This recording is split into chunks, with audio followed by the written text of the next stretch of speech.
আসসালামু আলাইকুম ওয়া রাহমাতুল্লাহ। দেশের প্রধান প্রধান জাতীয় দৈনিক পত্রিকার শিরোনামে স্থান করে নেওয়া আন্তর্জাতিক খবরগুলোর মধ্যে যা যা থাকছে। গাজা উপত্যকার খান ইউনিসে গতকাল খালি পাত্র নিয়ে খাবারের জন্য অপেক্ষা করছে ফিলিস্তিনি নারী ও শিশু কিশোররা। আমার ফোন কলেই থেমেছে ভারত পাকিস্তান যুদ্ধ বলে জানিয়েছেন মার্কিন প্রেসিডেন্ট ডোনাল্ড ট্রাম্প।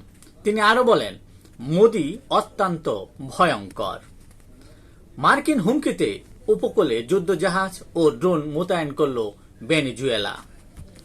আমরা বিশ্বযুদ্ধে জড়াব না, তবে অর্থনৈতিক যুদ্ধ হবে, পুতিনকে হুঁশিয়ারি মার্কিন প্রেসিডেন্ট ডোনাল্ড ট্রাম্পের। দক্ষিণ কোরিয়ায় স্কুলে মোবাইল ফোন নিষিদ্ধে আইন পাশ। বাংলাদেশ তো আমরা বানাইনি, ভাষা এক হলে কি করব, মন্তব্য করেছেন ভারতের পশ্চিমবঙ্গের মুখ্যমন্ত্রী মমতা বন্দ্যোপাধ্যায়। এই ছিল দেশের প্রধান প্রধান দৈনিক পত্রিকার শিরোনামে স্থান করে নেওয়া গুরুত্বপূর্ণ খবরগুলো, যা নিয়ে এতক্ষণ আপনাদের মাঝে উপস্থিত ছিলাম। আশা করি আপনাদের ভালোই লেগেছে। আজকের মতো এখানেই, আবারও দেখা হবে আগামীকাল ঠিক একইভাবে জাতীয় দৈনিক পত্রিকার শিরোনামে স্থান করে নেওয়া আলোচিত সব খবরগুলো নিয়ে। সে পর্যন্ত অবশ্যই ভালো থাকবেন, সুস্থ থাকবেন। আসসালামু আলাইকুম ওয়া রাহমাতুল্লাহ।